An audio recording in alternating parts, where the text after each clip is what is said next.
क्या हुआ?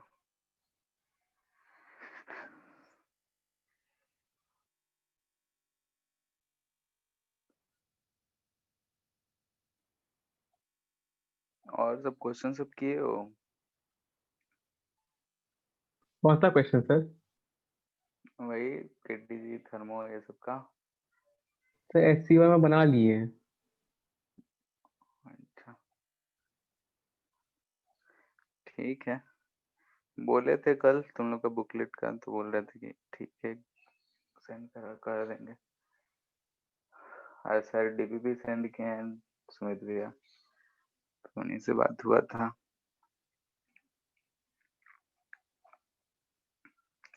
इसको क्या हो गया? सर ऑनलाइन क्लास लेते लेते थक गया है। पता नहीं।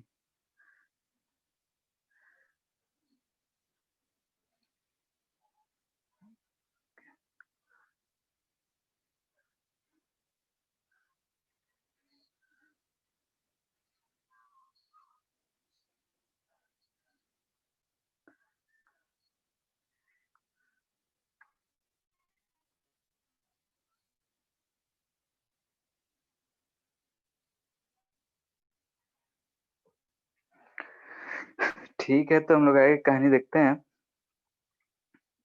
तो हम लोग पढ़ रहे थे ट्रांसफर में कि कंडक्शन के बारे में। कंडक्शन में हम लोगों ने एक चीज पढ़ा था कि अगर हम बात करें लॉ ऑफ थर्मल कंडक्टिविटी की, तो हीट करंट आ रहा था हमारा K by L into delta T. ठीक है, या फिर D Q by D T equal to minus K D T by D X लिख सकते थे। ठीक है, D T by D X जो है minus D T by D X temperature gradient को रिप्रेजेंट कर रहा था। उसी के बेसिस पे हम लोगों ने देखा कि आर यानी कि थर्मल रेजिस्टेंस हम लोग लिख सकते हैं रो एल बाई ए होता था, तो यहाँ एल बाई के ए। ठीक है, क्योंकि के जो है कंडक्टिविटी है, और ऊपर हम लोग रेजिस्टेंस के टर्म में लिखते थे, यानी इलेक्ट्रिकल एनालॉग में लिखते थे रो एल बाई ए, यानी कि रो रेजिस्टिविटी होता था, तो कंडक्टिविटी रेजिस्टिविटी का रेसिप्रोकल है, तो हम लोग ऐसा बोल सकते हैं। फिर यहाँ के को बोले थे कि ये कोएफिशिएंट ऑफ थर्मल कैपेसिटी है। अगर हम बोल रहे हैं कि ये कोएफिशिएंट ऑफ थर्मल कंडक्टिविटी है, तो ये कंडक्टर्स और इंसुलेटर का डिफरेंस भी बता सकता है। यानी कि के जो है अगर हाई होगा तो उसका कंडक्टिविटी जो होगा वो हाई होगा, यानी कि हम इसको बोलेंगे कि गुड कंडक्टर है। ठीक है, अगर के लो होगा तो हमको लगेगा कि इससे हीट आसानी से ट्रांसफर नहीं हो रहा है, और हम लोग उसको बोलेंगे बैड कंडक्टर। ठीक है, बैड कंडक्टर को इंसुलेटर्स बोलते हैं।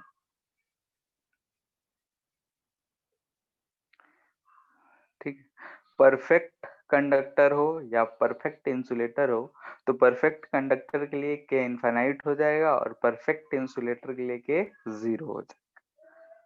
ठीक है, तो यहाँ के हिसाब से हम रेजिस्टेंस भी चेक कर सकते हैं, थर्मल रेजिस्टेंस, कि अगर हाई है गुड कंडक्टर है तो उसका रेजिस्टेंस जो होगा लो होगा, और अगर बैड कंडक्टर या इंसुलेटर है तो उसका के लो है तो रेजिस्टेंस हाई होगा, क्योंकि यहाँ आर दिख रहा है हमारा प्रोपोर्शनल टू क्या है, इनवर्सली प्रोपोर्शनल टू के।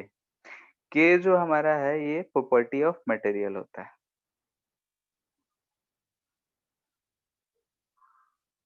ठीक है, जैसा कि हम लोग रेजिस्टिविटी में रो बोलते थे कि वो प्रॉपर्टी ऑफ मटेरियल है, वैसे ही के जो है मटेरियल का प्रॉपर्टी है। मोस्टली अगर आयरन है तो उसका पे फिक्स के फिक्स होगा। एल और ए पे तो हमको दिख ही रहा है, यानी कि resistance directly proportional to L है and inversely proportional to area. यहाँ से ये चीज हम लोग देख सकते हैं। तो के कोएफिशिएंट ऑफ थर्मल कंडक्टिविटी जिसको कह रहे हैं, उसको देखकर हम बता सकते हैं कि हमारा मटेरियल किस टाइप का है के का वैल्यू से। अगर के हाई आ रहा है तो बोलेंगे कि वो गुड कंडक्टर है, के लो है तो बोलेंगे कि बैड कंडक्टर। उसके हिसाब से रेजिस्टेंस भी हमको दिख रहा है, जिसका के हाई उसका रेजिस्टेंस लो। ठीक है, अब अगर हम लोग देखे थे रेजिस्टेंस है, तो हम लोग सीरीज पैरेलल देख लेते हैं यहाँ पे, कॉम्बिनेशन ऑफ रॉड। ठीक है, यानी कि इसके क्वेश्चंस अगर करने हैं तो डायरेक्टली हम लोग वो जो करंट इलेक्ट्रिसिटी में पढ़े थे उसको रिलेट करके इस चैप्टर के क्वेश्चंस हम लोग कर सकते हैं। जैसे मान लेते हैं कि ये दो एंड है, ये जो एंड है हॉटर साइड है, ये एंड जो है कोल्डर साइड। अब हम इसमें दो रॉड ऐसे लेट से कि लगा दिए हैं, दोनों का थिकनेस अलग अलग है, लेंथ भी अलग अलग है। मान लिए कि इसका लेंथ है L1, इसका लेंथ है L2, इसका कंडक्टिविटी K1, इसका कंडक्टिविटी K2। अगर क्रॉस सेक्शनल एरिया की बात कर रहे हैं तो इसका एरिया हम बोल रहे हैं K1 है, और इसका अगर क्रॉस सेक्शनल एरिया की बात कर रहे हैं तो इसका एरिया हम बोल रहे हैं K2 है। ये चीज है। अगर एसटीडी स्टेट की बात करेंगे तो वहां से ऐसा हीट पास होगा, वही हीट यहाँ से जाएगा और वही हीट हमको इधर से बाहर निकलेगा। ठीक है, नहीं कि जो क्यू हम यहाँ हीट दिए हैं वही बाहर आएगा एसटीडी स्टेट में। ठीक है, यानी कि हम बोल रहे हैं कि पूरा सिस्टम एसटीडी स्टेट में आ गया है, तो जो भी हीट हम इन कर रहे हैं वही हमको आउट मिलेगा। ऐसा सिचुएशन, ये वैसा ही सिमिलर हो गया कि अगर हम रेजिस्टेंस दो सीरीज में जोड़े हैं तो करंट आई जो हमारा कांस्टेंट बाहर करता था। ठीक है, यानी कि करंट जो था वो कांस्टेंट बहता था। वैसा ही सिचुएशन यहाँ अगर हम फर्स्ट पार्ट के लिए रेजिस्टेंस लिखते हैं R1। ठीक है, तो R1 क्या लिखेंगे, L1 by K1A1, and R2 second वाले के लिए लिखेंगे L2 बाई K2A2। दोनों के लिए रेजिस्टेंस लिख लिया कि रेजिस्टेंस भाई अलग अलग होगा। दोनों में हमको यहाँ पे ही कॉमन क्या दिख रहा है, तो हीट ट्रांसफर यानी कि रेट ऑफ, हम बोल सकते हैं कि रेट ऑफ हीट ट्रांसफर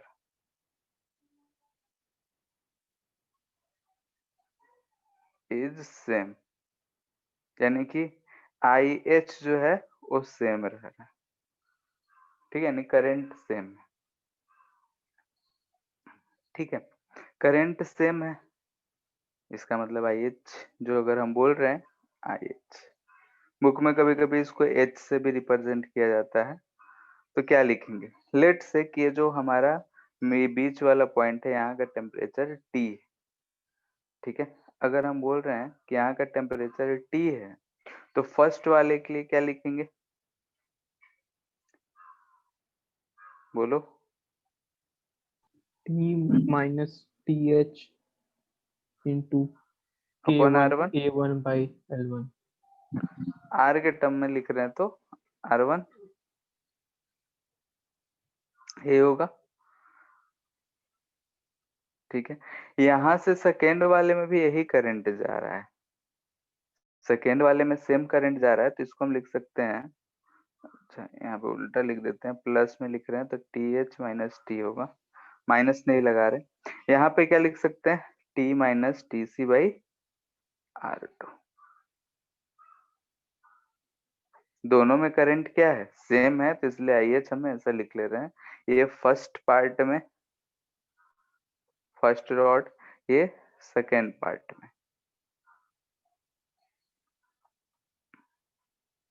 ठीक है, तो ये चीज आ रहा है हमारा ऐसा सिचुएशन। अब अगर हम इन दोनों इक्वेशन को सॉल्व करें, या फिर अगर हम चाहते कि इस दोनों को हटाकर एक ही सिर्फ ऐसा हम रॉड रखें। ठीक है, इसका रेजिस्टेंस हम बोल रहे हैं R है, इधर T हॉट है, इधर T कोल्ड है, तो इसके लिए हम क्या लिखेंगे, IH। ठीक है, यहीं पे लिखते हैं, इसके लिए अगर IH लिखेंगे तो क्या लिखेंगे, TH minus TC by R।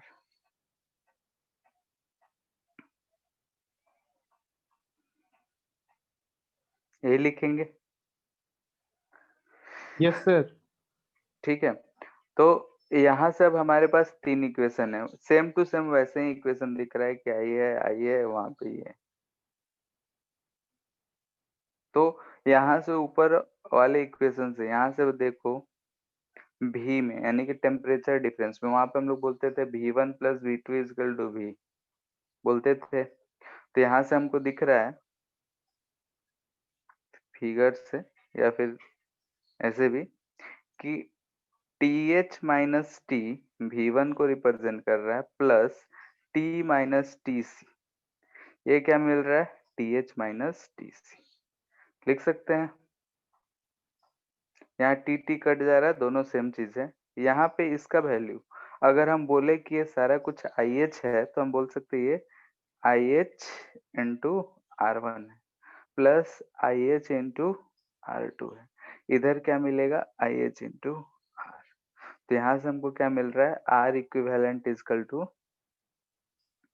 और भी अगर रहता तो ऐसे ही हम जोड़ दिए होते। ठीक है, यानी कि अगर सीरीज में ऐसे कनेक्टेड है तो हम लोग इसको R इक्विवेलेंट को R1 plus R2 plus R3 ऐसा हम बोल सकते थे। क्लियर है?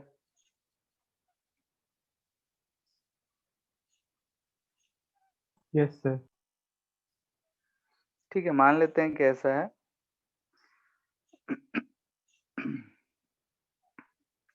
यहाँ टेम्परेचर TH T1 T2 बोल देते हैं, T1 T2 ये हॉटर एंड है, ऐसे ही बढ़ते जा रहा है। ठीक है, यानी कि अलग अलग मटेरियल्स है, इसका लेंथ L1 है, इसका लेंथ L2 है, ऐसा ही चलते जा रहा है। सबका एरिया जो है हम सेम रखें इसमें। ठीक है, ऐसा है तो सबका एरिया, ये क्रॉस सेक्शनल एरिया हम सेम रखें। तो एरिया ए है, A1 A2 A3 भी बोल सकते थे, लेकिन इस केस में हम एरिया अगर सेम रखें तो R लिखेंगे तो क्या लिखेंगे R1 plus R2 plus dot dot dot ऐसे।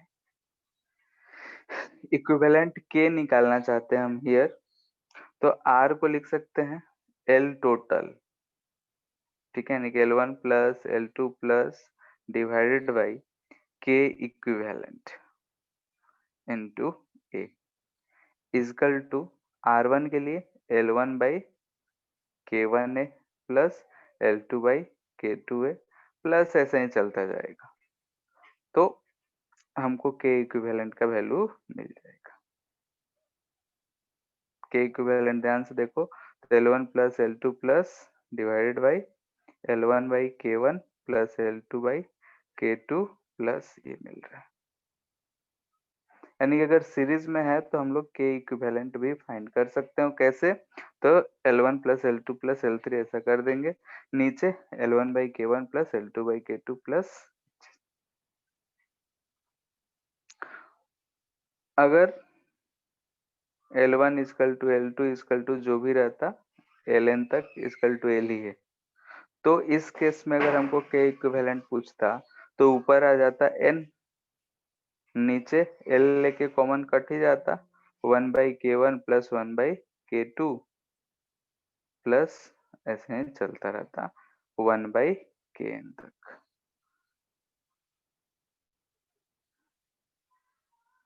ठीक है, if L1 equal to L2 for 2 rods, ठीक है सिर्फ 2 रॉड है, तो हम लोग K इक्विवेलेंट क्या लिख सकते हैं, N हो जाएगा 2, यहाँ पे 1 by K1 plus 1 by K2। तो इसको याद रखेंगे दो के लिए, K equivalent equal to 2 K1 K2 by K1 plus K2। ठीक है, बाकी सबके लिए कोई भी एक याद रखो, सब चीज आ जाएगा। मोस्टली हम लोग को 2 का मिलेगा तो इसलिए K इक्विवेलेंट को डायरेक्टली यूज कर सकते हैं 2 K1 K2 by K1 plus K2।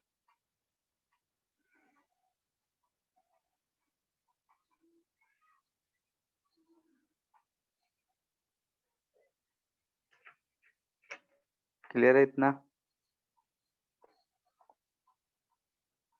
Yes sir. ठीक, अब देखते हैं पैरेलल कॉम्बिनेशन।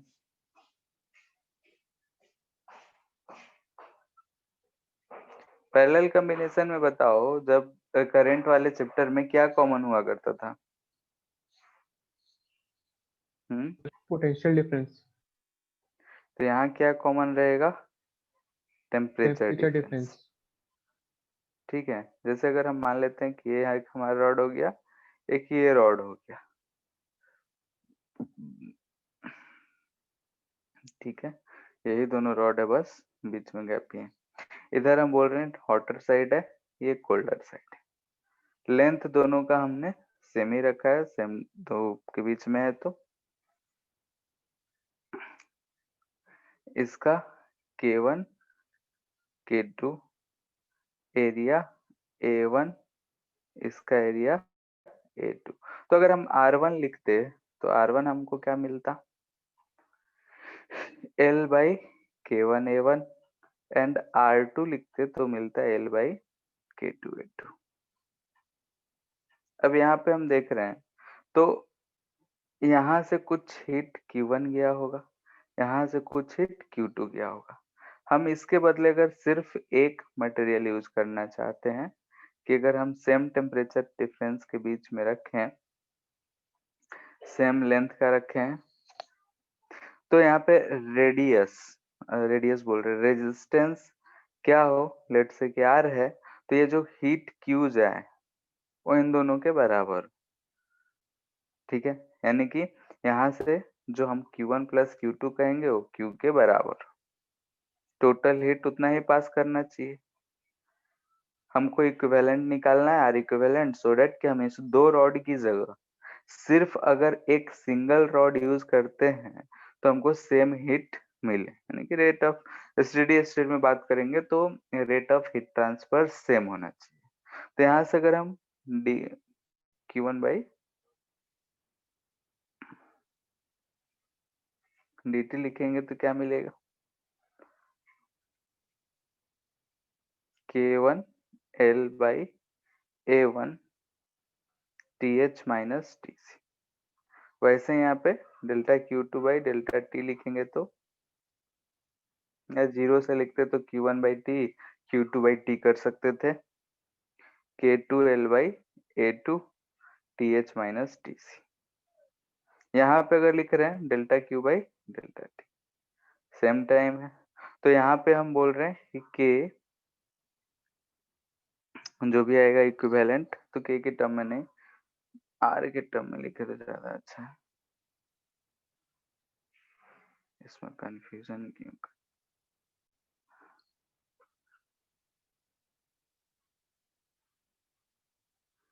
ठीक है, करंट जब मान ही लिए तो करंट के टर्म में लिख रहे हैं। यहाँ से अगर हम IH लिखें तो क्या लिखेंगे? TH minus TC upon R।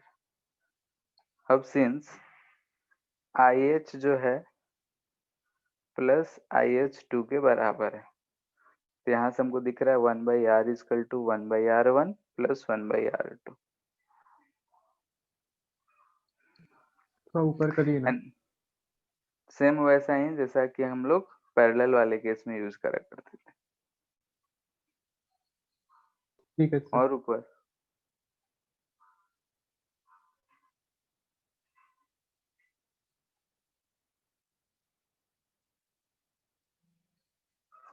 के लिए अगर हम बात करें तो ऐसा हम मान लिए कैसा, दो इंड है TH, ये TC इंड है, इसके बीच में बहुत सारे लेट से कि एक, दो, तीन, ऐसे बहुत सारे हैं, K1 K2 K3 चलते आ रहे हैं n टर्म्स तक। तो हम के इक्विवेलेंट फाइंड करना चाहते हैं। ठीक है, तो यहाँ पे हम अगर के इक्विवेलेंट फाइंड करना चाहते हैं तो सब में दिख रहा है कि TH माइनस TC जो है सबके लिए सेम है। ठीक है, तो यहाँ से हम बोल सकते हैं कि I जो होगा वो I1 प्लस I2 प्लस जितना भी है n तक है तो IN के बराबर होगा।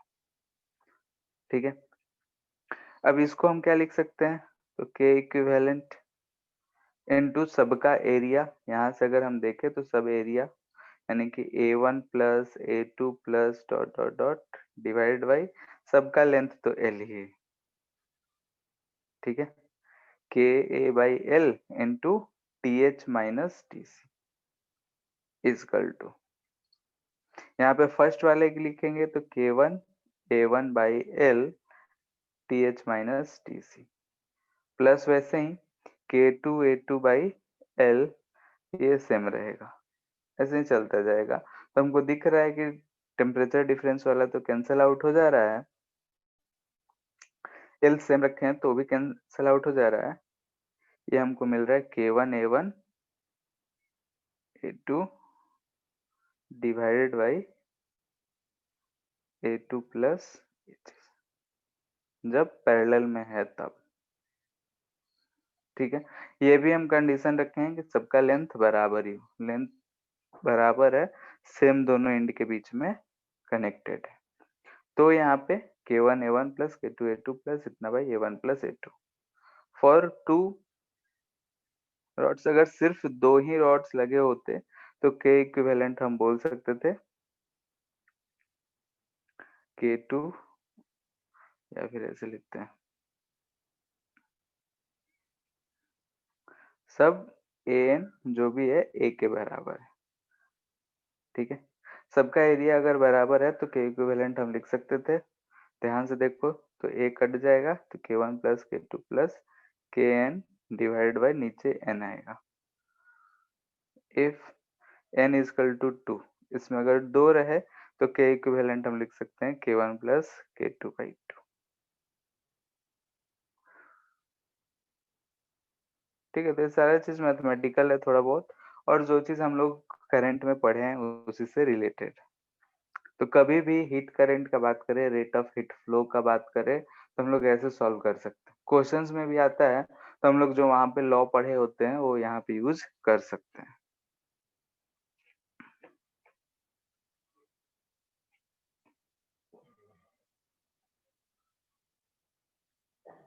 इतना बात में कोई दिक्कत है तो बोलो।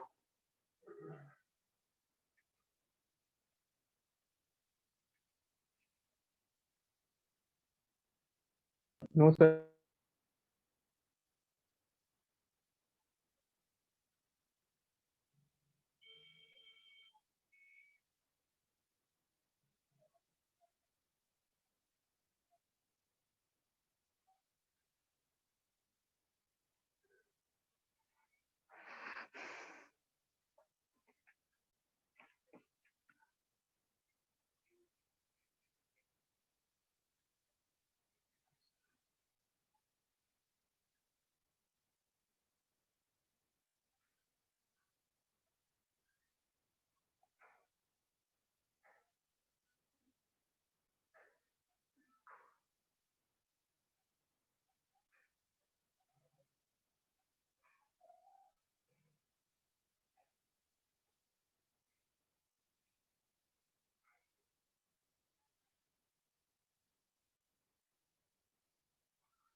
ठीक है, ऐसा दे रखा है, एक ए और बी दो मटेरियल लगे हुए हैं, के और के भी दे रखा है, एरिया दोनों का सेम है, क्रॉस सेक्शनल एरिया। यहाँ जो इंटरसेक्शन पॉइंट है दोनों का, वहां का टेम्परेचर क्या है ये पूछा जा रहा है। फाइंड टी, सर डब्ल्यू क्या है? वाट। के का यूनिट क्या आएगा? D Q by D T, joule पर सेकेंड आता है, यही होगा के का यूनिट के लिए।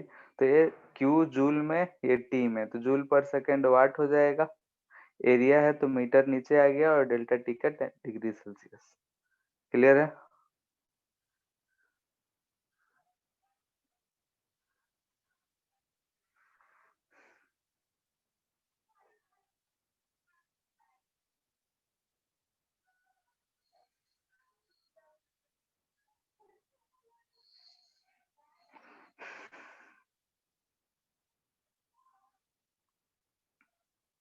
स्टीडी स्टेट कहीं है?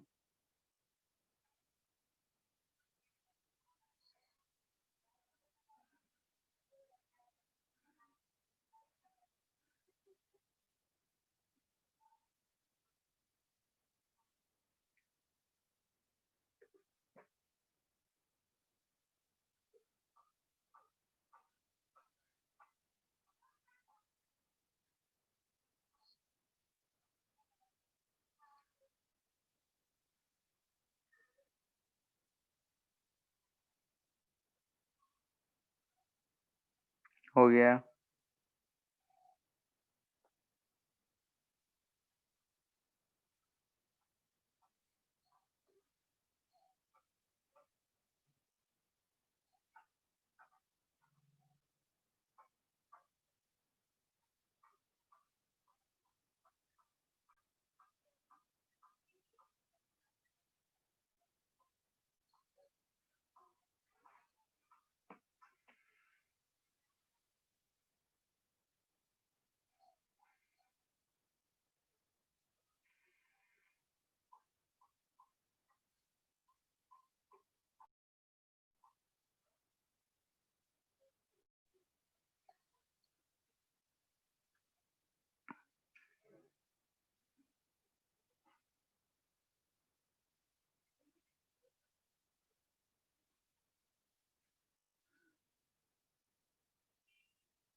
सर टेम्परेचर केल्विन में लेना है कि सेल्सियस में?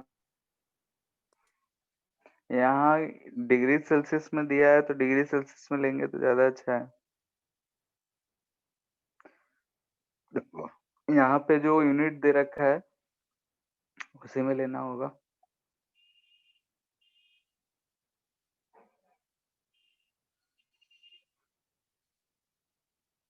इतना टाइम नहीं लगेगा इस क्वेश्चन में। स्टेडी स्टेट बोल रहा है तो इसमें जो भी हीट रेट ऑफ फ्लो होगा और इसमें अगर कोई रेट ऑफ फ्लो होगा दोनों आपस में बराबर होंगे। सेम टाइम की अगर बात करें तो Q1 जो होगा Q2 के बराबर होगा सेम टाइम में। तो हम क्या लिख सकते हैं कि ए एल तो एल ही रहने देते हैं, एरिया भी सेम ही है। T minus 100 equal to K B L by A, इसमें उल्टा 100 minus T equal to T minus 0, यही होगा। तो के ए बाई एल होता है ना सर, के एल बाई ए कहाँ से आ गया? अच्छा, अरे वो कठिना ही है। ए बाई एल ये चीज आएगा और ये 200 है। के बी 200 है, ये 300 है, तो 2/3, 3 प्लस 1 5/3, 300/5 दिख रहा है हमको।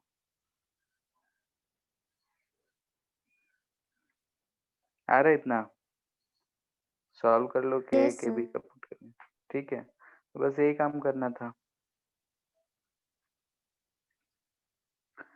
इसमें भी ऐसा ही है।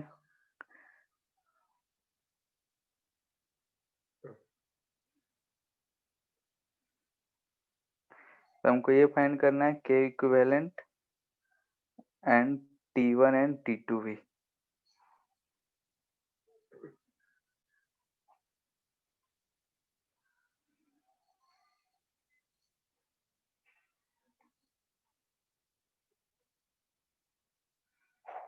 स्टेडी स्टेट का ही है।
आ गया।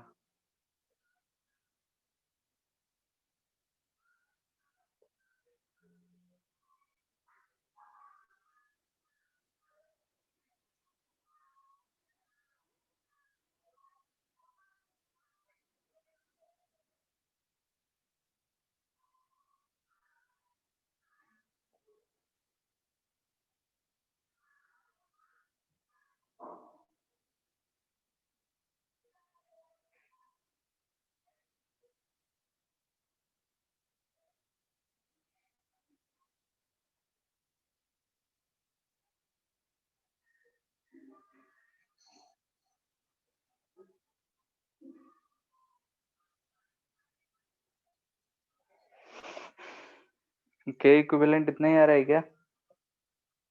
6/7 के सिंपल सा फॉर्मूला पुट कर देना था। अब T1 एंड T2 कैसे पता करें?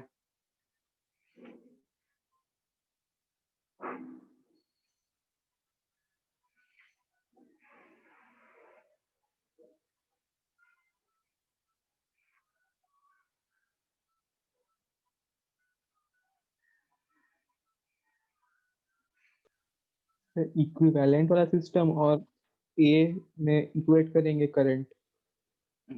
ठीक है, तो उसके लिए पहले आर इक्विवेलेंट पता करना पड़ेगा।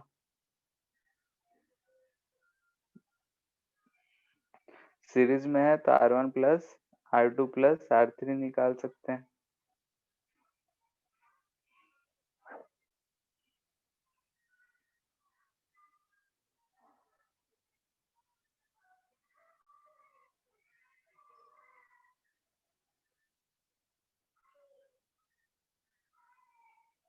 बाई 2 है तो ये ऊपर चला जाएगा। यहाँ से हमको दिख रहा है KL बाई के तो कॉमन हो गया, 1/2 प्लस 1 प्लस 2, 7/2।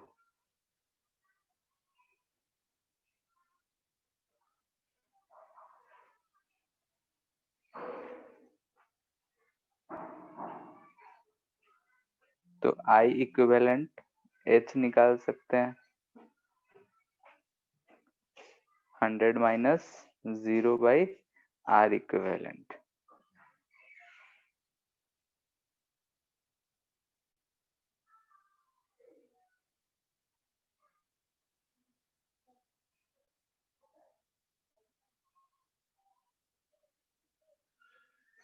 आ गया।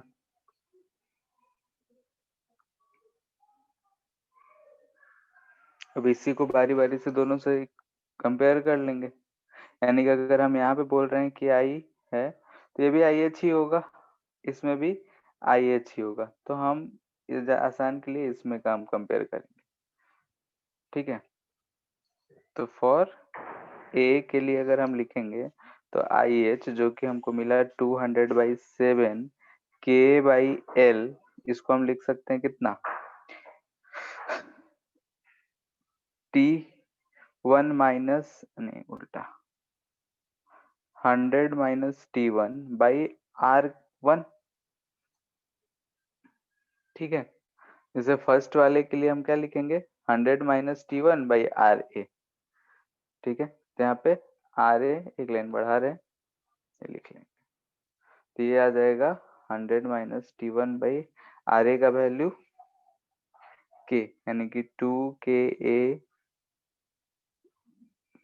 L/2K, ये चीज आएगा।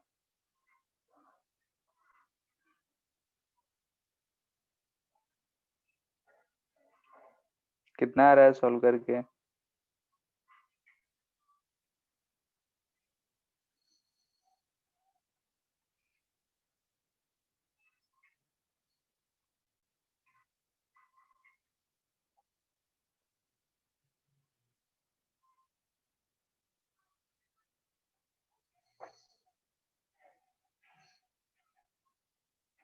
T1 इतना आ रहा है,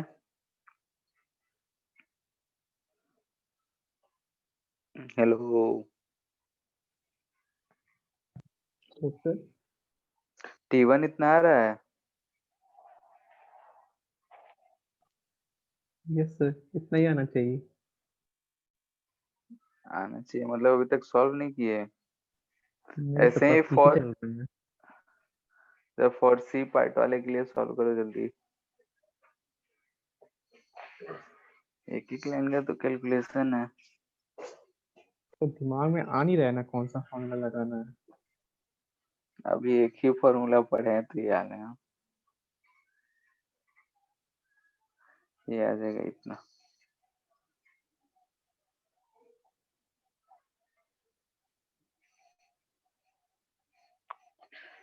ठीक है, सारे क्वेश्चन को अगर ध्यान से देखो तो ये हमको सर्किट सॉल्व करना ही दिख रहा है। बस बैटरी की जगह पे 2 यूनिट टेम्परेचर दे रखे हैं।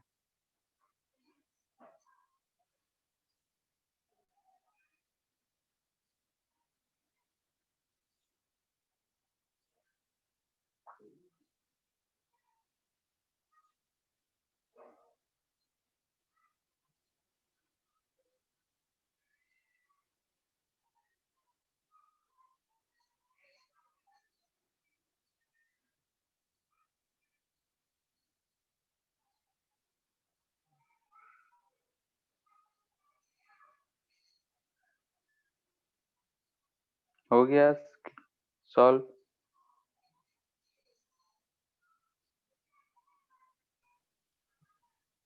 सर कर लेंगे बाद में सर।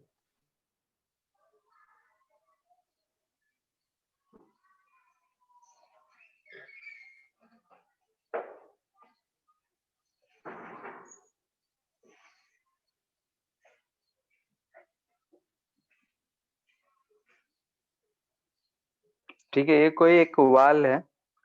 ठीक है, फर्स्ट पार्ट ईंट का बना हुआ है, सेकंड पार्ट सीमेंट है। तो देखे हुए कि वाल रहता है तो ईंट रखते हैं, फिर सीमेंट से किया जाता है, तो ऐसा ही कुछ है। अंदर का टेम्परेचर 30 डिग्री है, बाहर का टेम्परेचर 20 डिग्री है। तो और दोनों में रिलेशन ऐसा दे रखा है K1:K2 एंड L1:L2 ये दे रखा है। हमसे इस इंटरफेस का टेम्परेचर पूछ रहा है। ठीक है, यानी कि दोनों के बीच में इंटरफेस पे टेम्परेचर कितना होगा।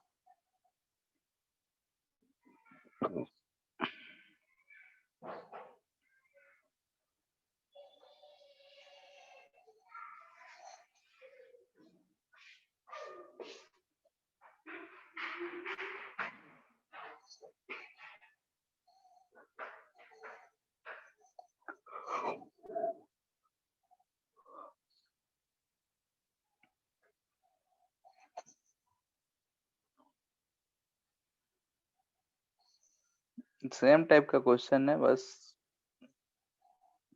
पहला जो क्वेश्चन किए थे वैसा ही है।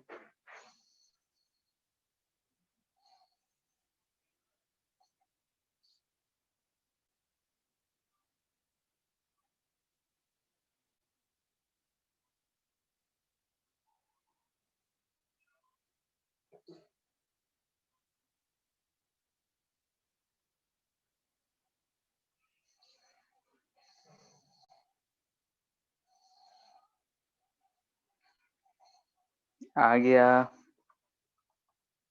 करंट दोनों में सेम होगा।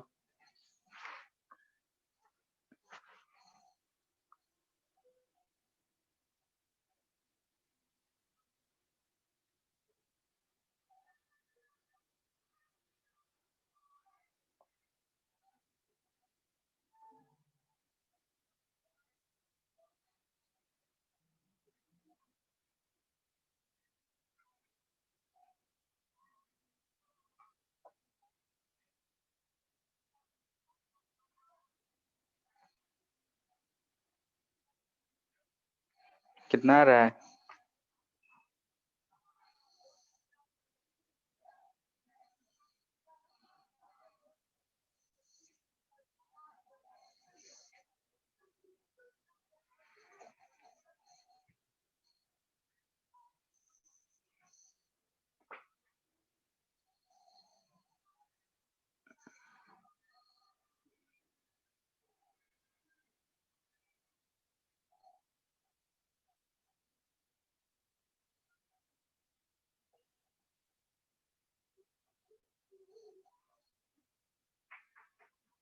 हेलो।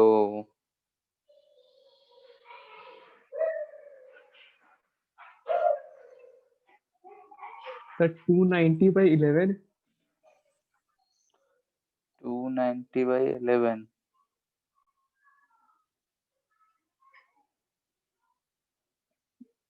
21.82 दिया है।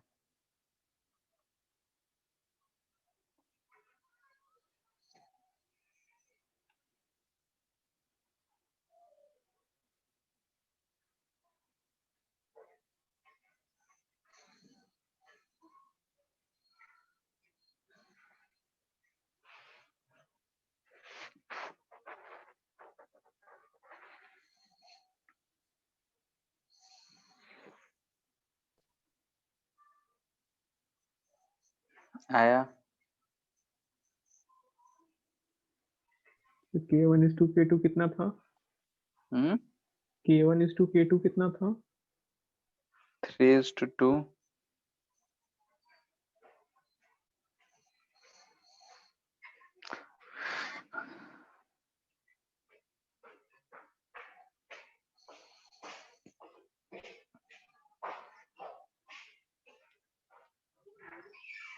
किरचॉफ्स करंट लॉ के बारे में जानते हो क्या? तो वही ना कि एक जंक्शन लॉ था हाँ और एक और कुछ था। हाँ, एक जंक्शन पॉइंट लॉ पे को ही बोलते हैं। एक पॉइंट पे जितना भी करंट आ रहा है उतना ही बाहर निकलेगा। हाँ ठीक है, तो उसी से रिलेटेड क्वेश्चन है। ऐसे 3 रॉड दे रखा है, ये एल्युमिनियम का है, ये स्टील का है, ये कॉपर का है। यहाँ का टेम्परेचर 12 डिग्री सेल्सियस है, इस एंड का टेम्परेचर बोल रहा है 50 डिग्री सेल्सियस है, इस एंड का टेम्परेचर 4 डिग्री सेल्सियस है। एंड है के ऑफ कॉपर 400, ये वाट पर मीटर केल्विन में दे रखा है। ठीक है, के ऑफ एल्यूमिनियम डिग्री सेल्सियस ही कर लो,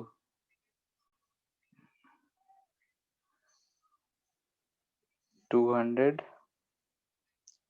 पर मीटर, और के ऑफ स्टील दे रखा है 50। यहाँ का जो इंटरफेस है, यहाँ का टेम्परेचर कितना होगा ये बताना है।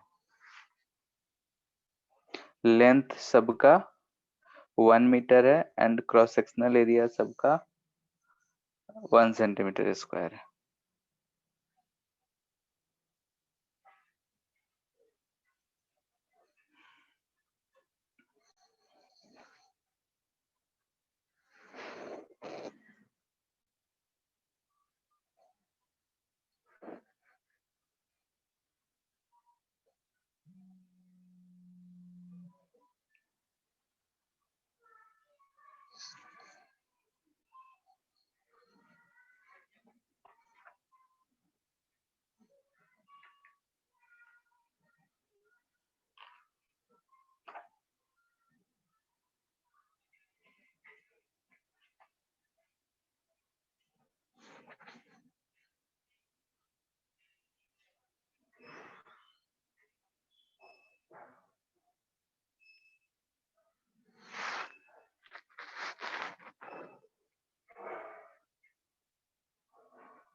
हो गया।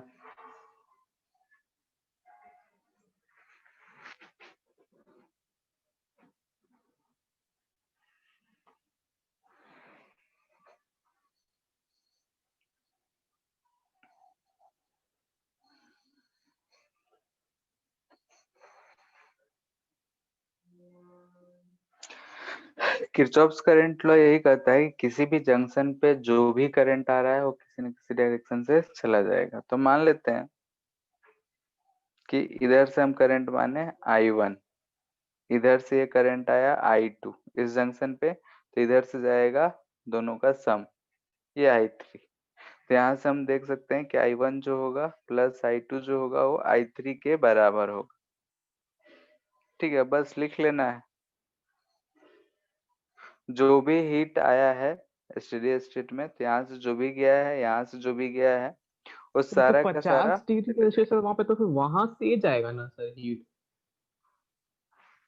डायरेक्शन मान लिए हैं, ठीक है, हम भी जान रहे थे कि वैसा ही बोलोगे, लेकिन अगर हमको नहीं पता चले तो हम कोई भी डायरेक्शन मान लेंगे, ठीक है, और जो डायरेक्शन माने हैं उसी के अनुसार हम लिखेंगे, ठीक है। तो इसीलिए हम ऐसा लिखे हैं कि 50 डिग्री है तो ऑफ कोर्स हायर से लोअर की तरफ जाएगा, यानी हमारा डायरेक्शन गलत होगा, जो भी हो, लेकिन हम जो इक्वेशन लिखेंगे जो डायरेक्शन माने हैं वही एज्यूम करके। तो हम I1 लिखे हैं कि 12 से, यानी कि अगर इस पॉइंट को ए बोल रहे हैं तो ए से बी की तरफ जा रहा है, तो ए से बी यानी कि 12 हमारा हायर टेम्परेचर होगा और टी हमारा लोअर टेम्परेचर होगा, डिवाइड बाई इसका रेजिस्टेंस, ठीक है, प्लस I2 अगर लिखना होगा तो 4 को हम हायर माने हैं तो 4 minus T by R of copper, इसमें भी जो डायरेक्शन हम माने हैं उसी के अनुसार लिखेंगे, यानी कि T minus 50 by R of steel. Clear है? तुम कैसा डायरेक्शन मानते हो तुम्हारे ऊपर है, तीनों का डायरेक्शन हम उधर ले सकते हैं, तो तीनों का सम 0 करेंगे, ठीक है। इनकमिंग का sum of incoming current should be equal to sum of outgoing current, ये होना चाहिए। फिलहाल के लिए इतना याद रखो कि जो भी जंक्शन है वहां पे जितने करंट आ रहे हैं उतना ही बाहर जाएगा।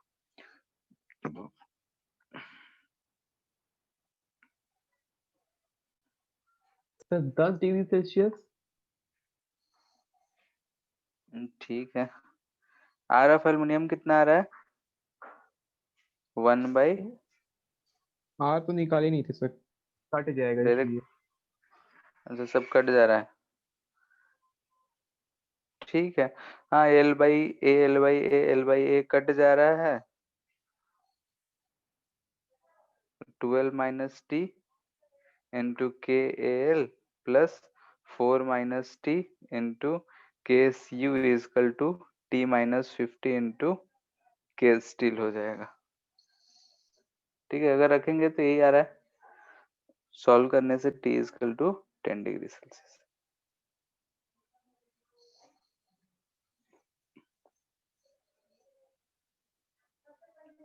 एक चीज और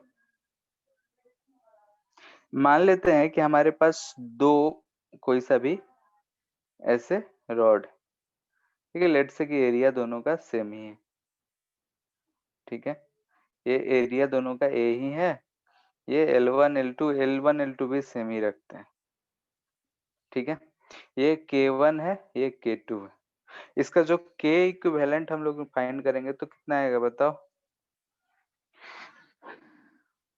अभी हम लोग फाइंड किए थे, इधर हॉटर बॉडी है, इधर कोल्डर बॉडी है, sir L1 plus L1 by K1 plus L2 by K2। तो सॉल्व करके L तो सेम ही रखे हैं, 2K1 2 K2 by K1 plus K2। K1 plus K2, यही चीज आ रहा है हमारा, ठीक है। अब ये जो वैल्यू है वो उसका मतलब अगर हम K1 या सिर्फ K2 से बात करते तो कितना आता?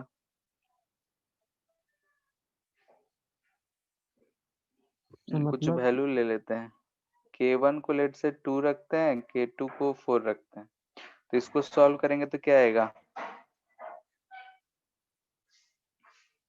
8/3, यस सर। ठीक है, ये आ रहा है हमारा 8/3। अगर दो ऐसे अगर हम लोग K1 K2 रखे हैं तो 8/3 अप्रोक्सीमेटली हो गया 2 पॉइंट समथिंग, ठीक है। यानी कि मान लेते हैं कि एक सिर्फ रजाई ओढ़े रहते हैं जिसका K मान लेते हैं 2 है या फिर 4 है, जो भी है, यानी कि अगर हम लोग दो कंबल, जैसे कंबल ओढ़ते हो तो एक चादर अगर ओढ़ रहे हैं तो उसके मुकाबले अगर हम लोग दो ओढ़ते हैं तो जैसे कि अगर मान लेते हैं तो उन दोनों के बीच में कुछ आ जाता है। रेजिस्टेंस की अगर बात करें, यहाँ तो के की टर्म में हम बात किए थे, रेजिस्टेंस की टर्म में रेजिस्टेंस आर इक्विवेलेंट जो आएगा वो R1 प्लस R2 आएगा, ठीक है। लेंथ तो बढ़ जा रहा है तो इसलिए यहाँ पे ज्यादा क्लियरली नहीं दिख रहा है, लेकिन रेजिस्टेंस R1 प्लस R2 दिख रहा है, यानी कि अगर हम लोग एक सिंपल सा कंबल ओढ़े, ठीक है। तो हीट जो होता है हमको ज्यादा उतना गर्मी नहीं लगेगा जितना अगर हम उसके ऊपर एक पतला सा कवर या फिर उसके ऊपर एक पतला सा चादर और फेंक देते हैं। क्यों? क्योंकि अगर हम एक चादर फेंकते हैं या फिर कंबल फेंकते हैं तो एक तो बीच में एयर आ जाता है, तो भी एक इंसुलेटर का काम करता है। दूसरी बात, अगर मान लेते हैं उसको हमने इरेक्ट ही करते हैं तो दो चीज हो जा रही है, तो रेजिस्टेंस थोड़ा बहुत बढ़ जा रहा है। यानी अगर सिंगल सिर्फ एक कंबल या एक कोई भी यूज कर रहे हैं और दो पतले पतले यूज कर रहे हैं सेम रेजिस्टेंस का, तो दो अगर यूज कर रहे हैं तो दिख रहे हैं कि अगर हम एक के ऊपर एक रखे हैं तो हमको रेजिस्टेंस बढ़ता हुआ दिखता है। ठीक है। ऐसे जनरली हम लोग ये भी बोल सकते हैं कि हवा अगर चल रहा है तो एक जितना रोकेगा उससे ज्यादा दो रोकेगा। तो ये सब एग्जांपल दिए जाते हैं थर्मस में। थर्मस में भी अगर देखोगे तो अंदर जो है ग्लास लगा होता है, ग्लास के बाद थर्मोकोल लगा होता है और बाहर से प्लास्टिक का कवरिंग होता है। देखे हो? Yes sir. ठीक है। तो उसमें भी यही कहा जाता है, थर्मोकोल हम लोग इसीलिए लगाते हैं क्योंकि उसका जो रेजिस्टेंस होता है वो ज्यादा होता है। अंदर जो ग्लास है उसका भी रेजिस्टेंस थोड़ा ज्यादा होता है। बाहर वाला है स्टील, यानी कि वो अपने अनुसार लगाते हैं हम लोग, लेकिन अंदर वाला पोर्शन में ये दोनों होते हैं और दोनों सीरीज में है तो दोनों का एड अप होकर रेजिस्टेंस और ज्यादा बढ़ जाता है। तो अगर हम उसमें कुछ ठंडा या गर्म पानी रखते हैं तो बाहर का टेम्परेचर अलग है, अंदर का टेम्परेचर अलग रहा, तो रेट ऑफ हीट ट्रांसफर जो होता है कम हो जाता है क्योंकि रेजिस्टेंस हम बढ़ा दे रहे हैं। इसीलिए उसमें लंबे समय तक कोई भी गर्म पानी, गर्म दूध या फिर ठंडा रखते हैं तो बाहरी टेम्परेचर के अनुसार उसमें ज्यादा देर तक रह पाता है, गर्म या ठंडा। तो ये रीजन कहा जाता है कि अगर हम लोग ऐसा सिस्टम लगाए हैं तो इंसुलेटिंग सरफेस की तरह बिहेव करता है। इंसुलेटिंग सरफेस कहने का मतलब यही हुआ कि उसका रेजिस्टेंस हम बहुत बढ़ाते हैं। तो रेजिस्टेंस हम लोग उस केस में कैसे बढ़ाते हैं, तो डिफरेंट डिफरेंट परत लगाते हैं डिफरेंट डिफरेंट मीडियम का, तो रेजिस्टेंस जुड़ के ज्यादा हो जाता है। ठीक है ना? थिकनेस बढ़ेगा, एल बढ़ा तो भी रेजिस्टेंस बढ़ा ही, और दो तीन लगा हुआ है तो और भी रेजिस्टेंस बढ़ जाता है अलग अलग के का वैल्यू का। ठीक है। तो ये कहा जाता है कि अगर हम लोग सीरीज में लगाए हैं तो एक होमवर्क दे रहे हैं, ये मैथ है, इसमें इसमें और कुछ करना है नहीं, इसको एक बार कोशिश कर लेना। ऐसा कंसेंट्रिक स्फीयर है, ये रेडियस r1 है, ये रेडियस r2 है, मटेरियल जो है ये इसी में है, मान लेते हैं कि कांस्टेंट ही बोल रहे हैं। अंदर का टेम्परेचर T1 फिक्स्ड है, बाहर का टेम्परेचर T2 फिक्स्ड है। Let T1 is greater than T2। ठीक है। तो find temperature as function of radius r। ठीक है। कंसेंट्रिक ऐसा है, स्फीयर है, अंदर ये हॉलो पार्ट है जिसका टेम्परेचर T1 फिक्स्ड है, बाहर वाले का टेम्परेचर T2 फिक्स्ड है। यानी कि हीट जो है बाहर ऐसा बाहर की तरफ ट्रांसफर हो रहा होगा, अंदर से बाहर की तरफ हीट ट्रांसफर हो रहा है। तो उस केस में टेम्परेचर मान लेते हैं कि यहाँ कहीं r दूरी पे, ये r जो है ग्रेटर देन r1 है एंड लेस देन r2 है। हो जाएगा। यहाँ ध्यान से देखना कि एरिया जो है चेंज होता जा रहा है, जैसे जैसे हम जाएंगे एरिया चेंज होगा। तो एक एलिमेंट लेंगे, r1 से r तक सॉल्व करेंगे, हो जाएगा। ट्राई करोगे? Yes sir. ठीक है। यहाँ देखना ध्यान से, एरिया चेंज हो रहा है। ऐसे भी इस पे सवाल आते हैं, कैसा सिलेंडर है, हॉलो है, बीच का टेम्परेचर T1, बाहर का टेम्परेचर T2, इधर से क्रॉस सेक्शनल से इधर से जा रहा है हीट, तो बताओ। तो इसमें भी एरिया चेंज हो रहा है। ठीक है। ऐसा अगर क्वेश्चन आ जाता है कि ये हमारा सिलेंडर है, हॉलो सिलेंडर, मान लेते हैं कितना ही पार्ट दिया है, ये रेडियस R1, ये रेडियस R2। तो इसमें जो हम एरिया लिखेंगे वो क्या लिखेंगे, पाई R2 स्क्वायर माइनस R1। ठीक है, तो सब सिंपल सिंपल चीजें हैं।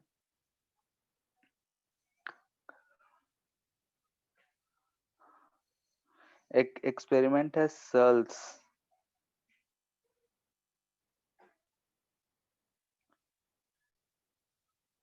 ठीक, इस एक्सपेरिमेंट का पर्पस है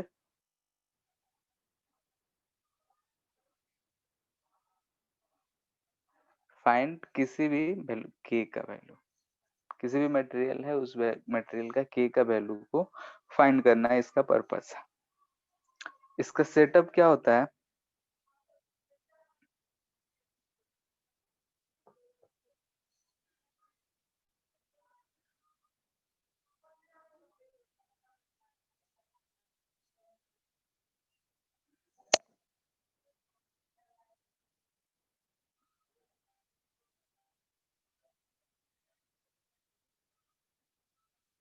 ये हमारा ये मटेरियल हो गया जिसका हमको मेजर करना है टेम्परेचर। यहाँ पे इसमें 2 थर्मोमीटर्स लगे होते हैं, ठीक है, थर्मोमीटर है।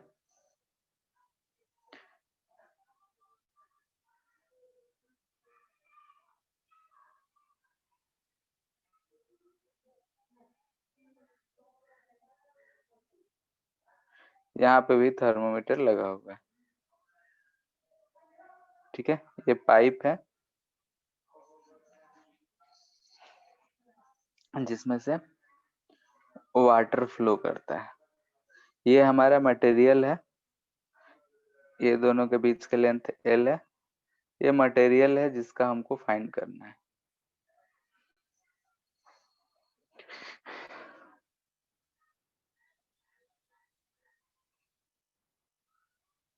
ठीक है, इसका फाइंड करना है। ये सब जो है थर्मोमीटर्स है,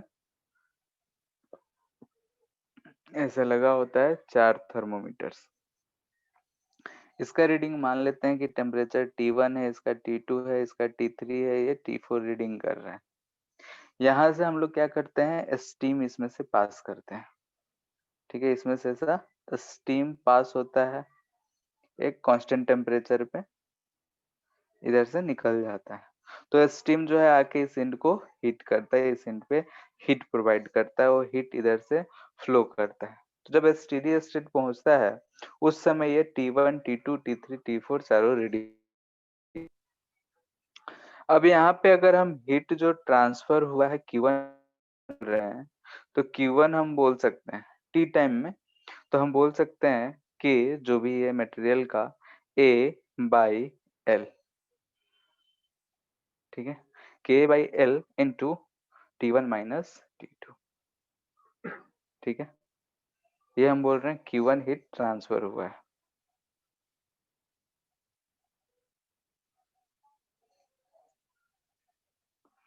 थ्रू लेंथ L, ठीक है। इस लेंथ में ये जो हीट है ट्रांसफर हुआ है, ये हीट अदर एंड तक जा रहा है, लेकिन अदर एंड से पहले ही वहां पे एक पाइप में वाटर जो है हम लोग फिल कर रखे हैं, जिसका टेम्परेचर, वाटर का temperature T3 and T4 measured है, यानी कि वो टेम्परेचर दोनों एंड का बड़ा होगा, कुछ डिफरेंस है। तो जो हीट है वो वाटर का टेम्परेचर बढ़ाने में यूज हुआ होगा, ठीक है।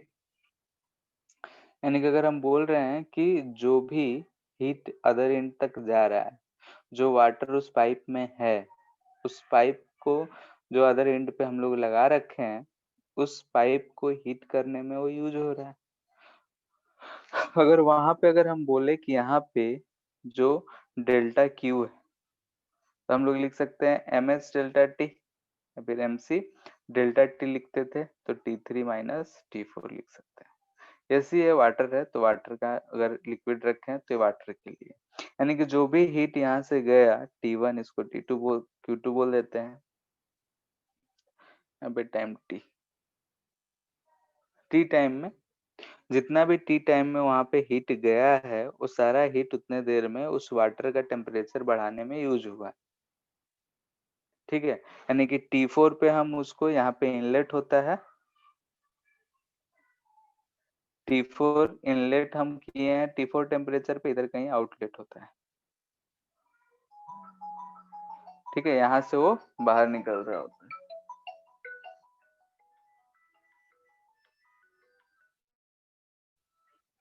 ठीक है, तो यहाँ से एक तरफ से इनलेट हो रहा है, एक तरफ से आउटलेट है। तो इनलेट है T4 पे, T3 पे, तो हम टेम्परेचर डिफरेंस ऐसा बोल सकते हैं। अब जितना हीट गया उतना वाटर में हम लोग बोलते हैं कि गया है, तो दोनों को इक्वेट करके K का वैल्यू लिख लेते हैं। चलो अरे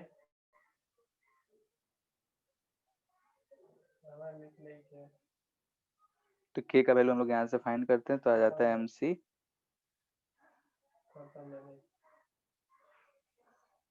L by KA T1 minus T2 into T।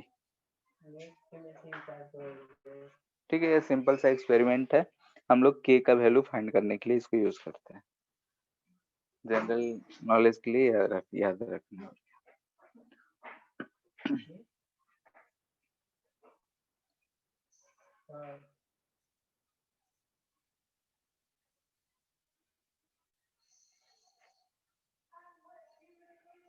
हो गया?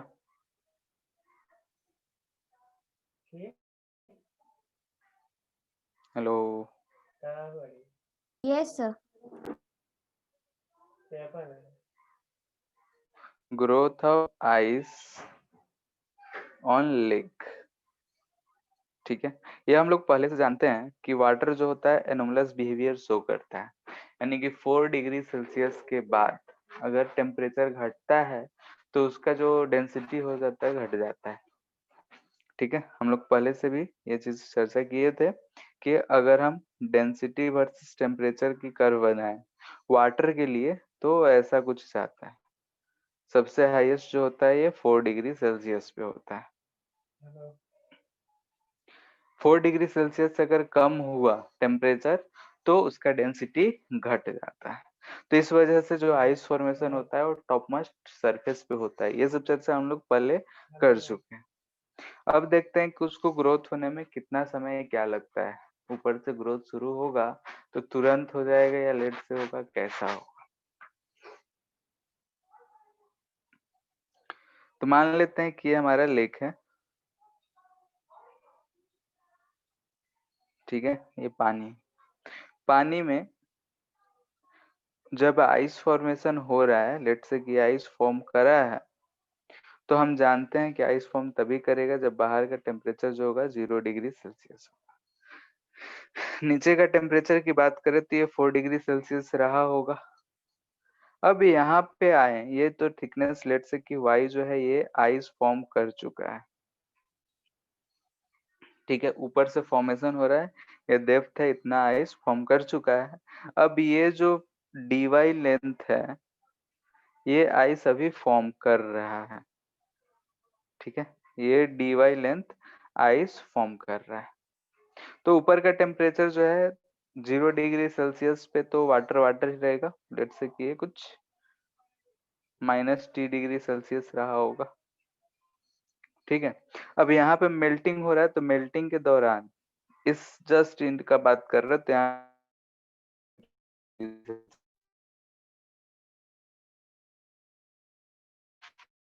0 डिग्री सेल्सियस फ्रीज हो रहा है, इससे हीट जो है ट्रांसफर, ठीक है, कुछ यहाँ से हीट जो है ट्रांसफर हो रहा होगा। हम डेल्टा T1 लिख रहे हैं तो कितना लिखेंगे, तो लिखेंगे K। मान लेते हैं कि ये ऐसा बेड है, सरफेस एरिया है A, लेंथ Y जा रहा है कहाँ, 0 जो है हायर टेम्परेचर है और -T जो है लोअर टेम्परेचर है, यानी कि हमको मिल रहा है KAT/5 sir time time, delta T time लिख देते हैं।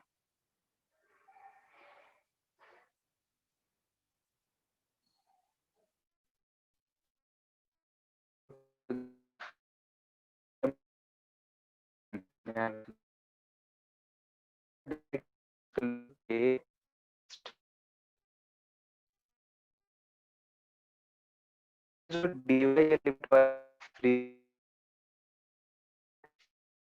है हुआ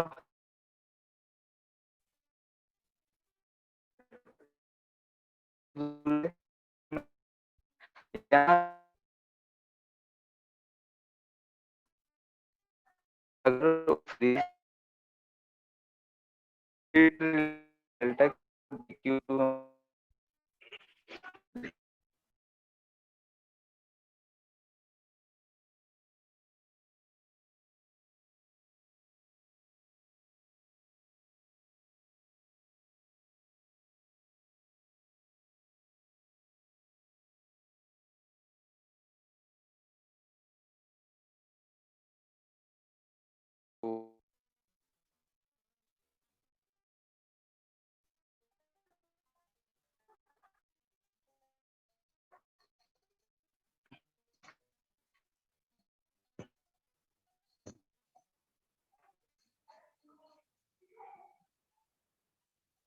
हेलो यस सर।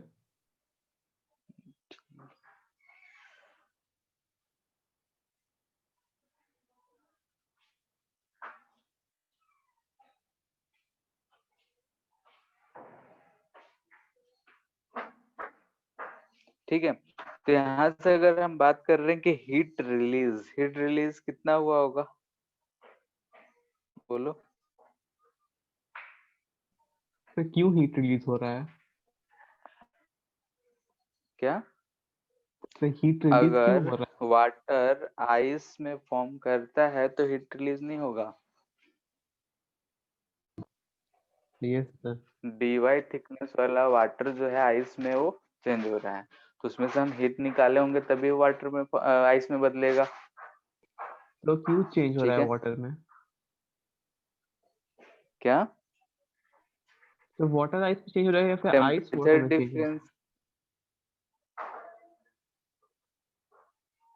जब हम फ्रीजिंग का बात कर रहे हैं तो वाटर ना आइस में चेंज हो रहा होगा। है? ठीक है सर। ठीक है, लेक है, बाहर का टेम्परेचर अगर 0 डिग्री सेल्सियस से कम होगा तो लेक का जो वाटर होता है वो फ्रीज करना शुरू होता है, ये पता है। Yes sir. सरफेस से शुरू होता है फ्रीज करना, तो फ्रीज करना है तो ये बाहर है, आउटर सरफेस है। ठीक है, ये अंदर का टेम्परेचर तो 4 डिग्री होगा। यहाँ से हम माने हैं कि वाई थिकनेस तक ये आइस बन चुका है, वहां के बाद ये dy थिकनेस आइस अभी बन रहा है, तो यहाँ से जो भी हीट रिलीज होगा उन बाहर की तरफ जाएगा, यानी हायर टेम्परेचर से लोअर टेम्परेचर की तरफ ही जाता है हीट। तो यहाँ से यस सर। हीट जो रिलीज होगा वो कितना होगा, m×l यस सर। होगा, जो हम लोग पढ़े थे, लेटेंट हीट ऑफ, यहाँ पे फ्यूजन यूज होगा, तो LF बोल सकते हैं हम यहाँ पे। तो मास कितना लिखेंगे, तो डेंसिटी जो वाटर का है into area into dy, T Y. Density into volume जो होगा वो हमारा मास हो गया LF, इसको हम बोल रहे हैं इक्वेशन 2। अब यहाँ पे आता है कि हीट डेल्टा Q2 जो है वो रिलीज हुआ है कब, जब इतने अमाउंट ऑफ आइस वाटर जो है आइस में बदल रहा है। अब वो हीट अंदर की तरफ जाएगा या बाहर की तरफ जाएगा, ये सवाल उठता है। तो अंदर का टेम्परेचर है 4 डिग्री सेल्सियस और ऊपर का है 0 डिग्री सेल्सियस, तो heat of course lower temperature की तरफ जाएगा, यानी कि बाहर की तरफ जाएगा। तो कितना हीट गया होगा डेल्टा टी टाइम में हम बात कर रहे हैं सेम टाइम का, तो इतना हीट गया होगा टाइम के रिस्पेक्ट में। अब ये दोनों हीट अगर डेल्टा टी टाइम में हम देखे होंगे तो इतना अमाउंट ऑफ वाटर जो है आइस में बदला होगा और उतना हीट जो है बाहर हमको सराउंडिंग में मिला हो। तो यहाँ से बोल सकते हैं कि since equal to delta Q2, ठीक है, बोल सकते हैं कि सेम टाइम की बात कर रहे हैं तो सेम समय में ये दोनों आपस में बराबर होंगे, तो इन दोनों को इक्वेट कर लेते हैं।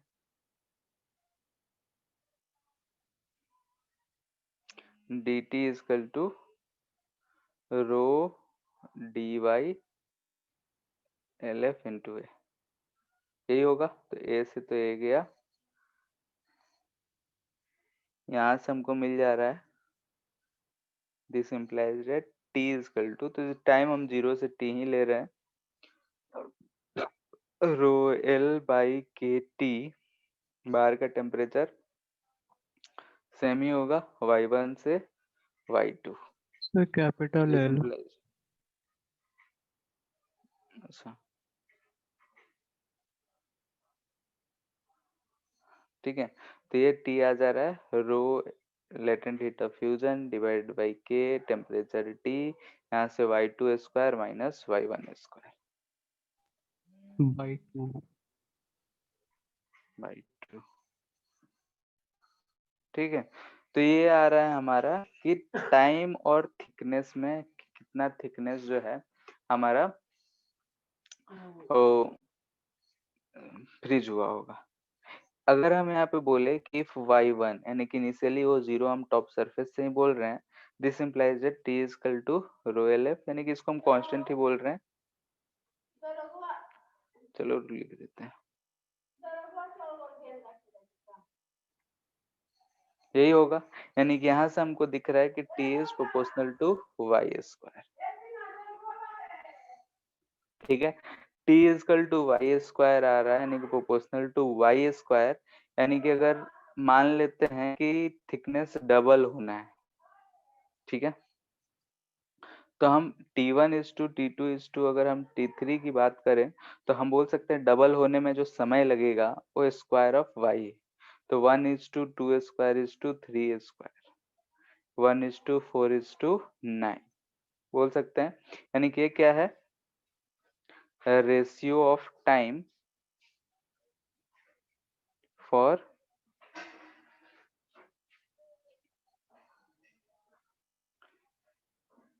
Thickness to double triple and so on. ठीक है, यानी कि डबल होने में ट्रिपल होने में अगर जो टाइम लगाएंगे, तो हमको लग रहा है कि फर्स्ट अगर मान लेते हैं 1 सेकेंड में y थिकनेस हुआ, तो दो अगला जो है हमको और 4 सेकेंड लगेगा उसको 2y होने में, अगला 9 सेकेंड, सेकेंड में नहीं आता है, ज्यादा ही आता है। एक एग्जांपल बोल रहे हैं कि t टाइम में अगर y आया है तो 40 टाइम में 2y होगा, 90 टाइम में 3y होगा। ठीक है, ऑल्सो सर ये भी थिकनेस सवाल चेंज हमसे हुआ है पूछे तो जा फिर रहे। कोएफिशिएंट ऑफ थर्मल कंडक्टिविटी का वैल्यू चेंज नहीं होगा? वो तो मटेरियल का प्रॉपर्टी है। ठीक है सर, मटेरियल पर डिपेंड करता है। हाँ ठीक है, ऑल्सो अगर हम बोले कि द टाइम इंटरवल, दोनों अलग अलग चीजें इसलिए दोनों ध्यान से देख लेना है, to change thickness from 0 to y, फिर y से 2y, फिर 2y से 3y एंड सो ऑन। ठीक है, ऊपर वाले में क्या था, y हुआ, फिर 2y, फिर 4y, ये चीज है। ठीक है, यानी कि एक से डबल, डबल से ट्रिपल, यहाँ पे क्या हुआ है 2 टाइम्स 3y, यानी कि यहाँ से ये 3 टाइम्स ये वाला इसका चीज। 1:3:5 आएगा क्या? हाँ, तो इसमें हमको डेल्टा टी निकालना होगा, delta T1 is to delta T2 is to delta T3, ये हम तीन ही का ले रहे हैं, तो क्या लिखेंगे y2 माइनस y1। ठीक है, तो y तो कैंसिल हो जाएगा, 1 माइनस इज टू, यहाँ पे हो जाएगा 2 का स्क्वायर माइनस 1 का square is to square minus 2 का square and so on. Clear है? Yes sir. ठीक है, तो दोनों चीज जो रेशियोज हैं वो अलग अलग हैं, इस बात का ध्यान देना है। ऊपर वाला जो है कह रहा है कि डबल होने में, ट्रिपल होने में, 4 टाइम्स होने में क्या टाइम लगेगा, ये बोल रहा है कि हम सेम थिकनेस को होने में, यानी कि 0 से y, यानी 0 से 10 सेंटीमीटर हुआ तो फिर 10 से 20 हुआ तो 20 से 30 हुआ तो फर्स्ट वाला बोल रहा है 0 से 10, फिर डबल 20, फिर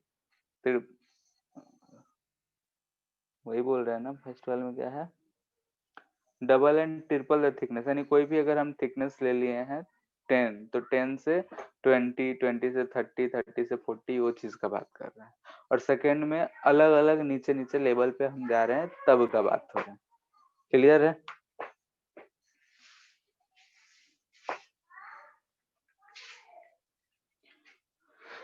ठीक है, तो ये दोनों जो रेशियोज पूछे जाते हैं, तो रेशियो और इसमें का मोस्टली सवाल जो होता है हमारा इस पे बेस्ड पूछा जाता है कि कभी रो चेंज हो रहा है तो ये चेंज हो रहा है, वो चेंज हो रहा है, तो बताओ कैसे क्या होगा।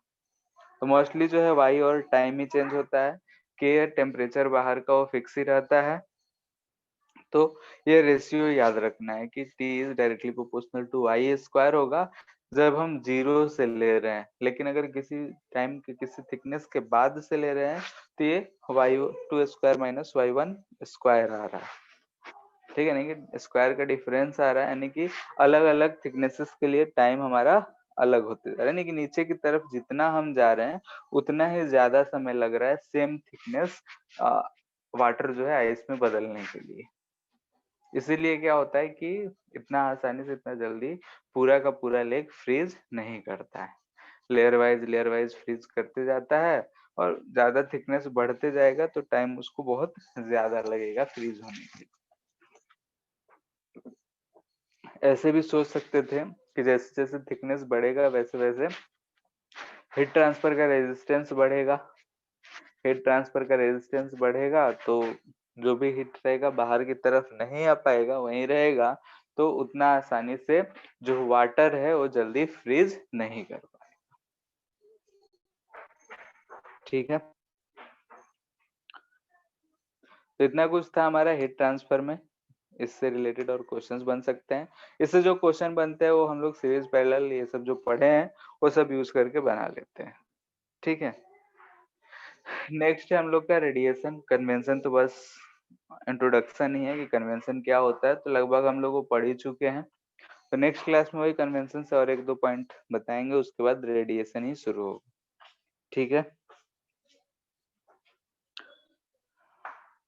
रेडिएशन भी बहुत आसान चैप्टर है और मोस्टली फॉर्मूलेज ही हैं कि ये लॉ वो लॉ ऐसा लॉ है, तो याद रखना है। ठीक है, फिर आज के लिए thank you sir. Thank you sir. Thank you to